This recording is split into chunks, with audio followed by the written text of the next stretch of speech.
YouTube, this is Charlie426, and today we have the review of the G-Frame Gundam Mudrock.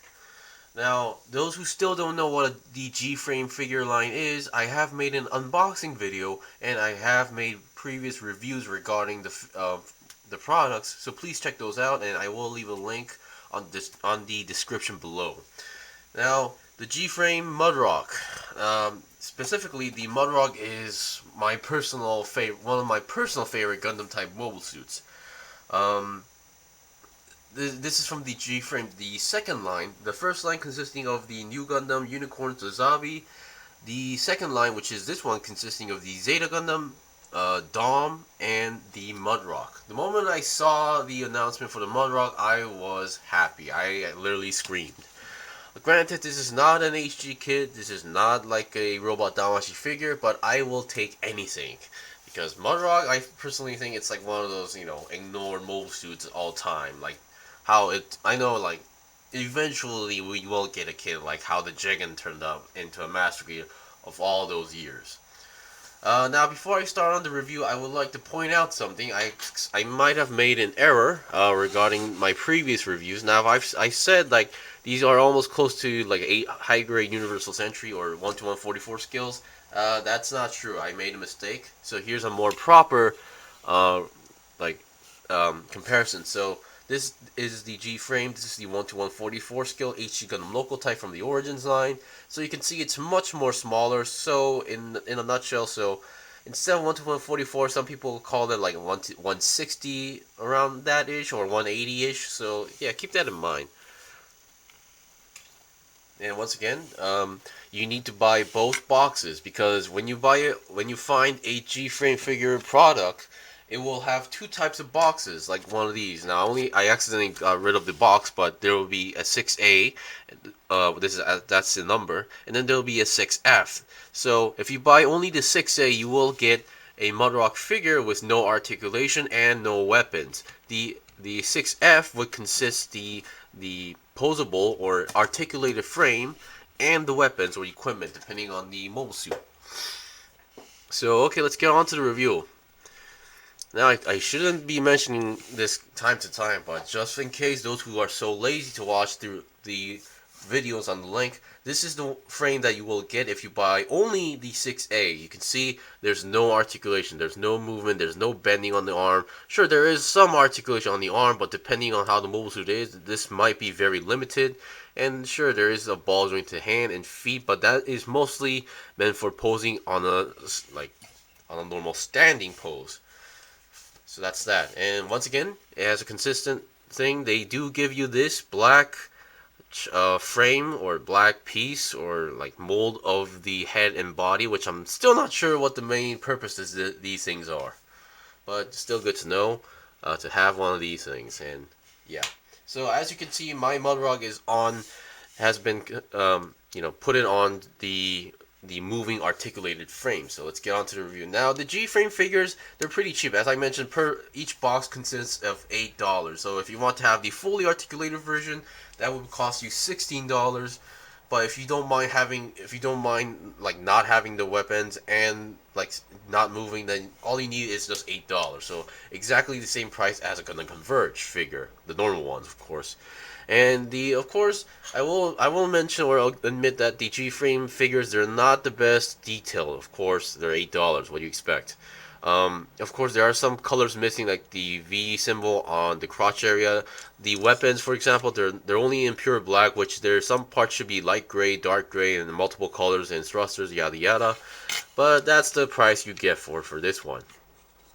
Alright, so let's look at the head. Now, the head sculpt is pretty okay. Sometimes you get like a messy painted or sometimes like a bent V-fin depending on your luck, but I think I got mine pretty satisfying one. Of course, it would look way more better with some extra panel lining and more extra coloring depending on how you like yours. The head's pretty basic. It can go down that much, up that much, and then 360 twist. You need to work your way around, but it is possible to twist the head. Of course, mine's being blocked by something, so do it on your own will. And let's look at the body section. The body section, it has a pretty decent ab crunch, if you ask me. So that's pretty good.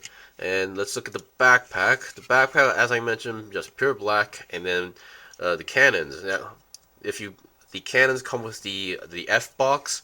They have pretty good range of movement as how a cannon should be, and yeah, that's pretty much what you expect. They're just on pegs, so they move around, and they have those one of those empty sections here, like empty sections here for some reason. I guess you could fill it up if you want to do so. Now let's look at the arms. Now I will mention the shoulders might pop out pretty easily because the way how they work is that they just clip onto that small peg over there. So you just clip it on and you're good to go, like that. So when you're rotating the arm, it will pop out like that time to time. But thanks to the how the connection is, you have a ball joint here, so there's a 360 twist on the arm itself, and there's no problem, and a twist on here, and a double jointed, well, not double jointed actually, a little bit of joint, so like more than 90-degree bend on the arm. So, and the shoulder movement is pretty good. You can go forward and backward like that, and the arm does go more than 90 degrees like that without the shoulder armor. Even with the shoulder armor, it still moves a pretty good range of movement as well, like that. And thankfully, on the shoulders, the yellow parts are colored, okay for my standards. And the hands are your standard ball jointed hand. Of course, they're not meant to pop out, so don't force it. And we have the beam rifle that also comes with the F box, and it looks pretty unique. Definitely not, kind of looks different than I imagined, but yeah, good to know that they do give you a beam rifle. Of course, they don't give you a shield. Granted, I don't think I mean, some versions of the Mudrock I've seen does have a shield. I guess it really depends. Okay, now let's look at the waist section.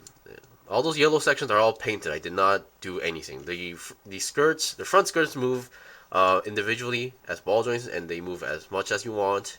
The side skirts move a good amount of movement. Back skirt does not move at all. And yeah. Okay. So let's see. So the legs, these things are also on ball joints, so it can go forward 90 degrees and 90 degrees to the side. That's pretty good.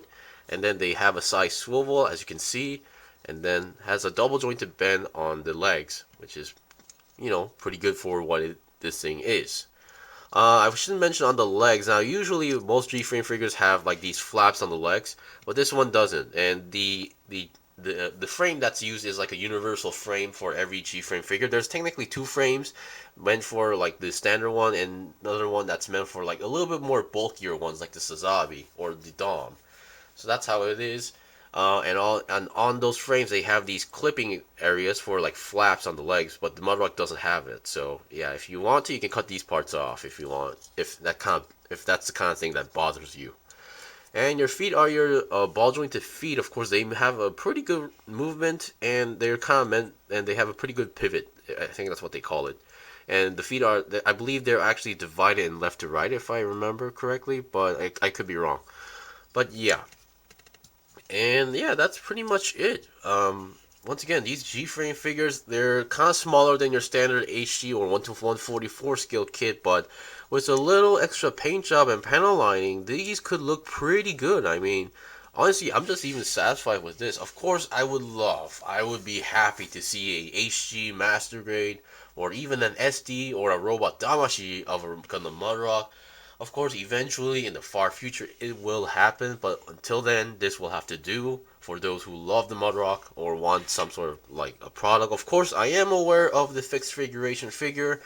Of course, that's kind of rare these days, so if you can get one, go for it.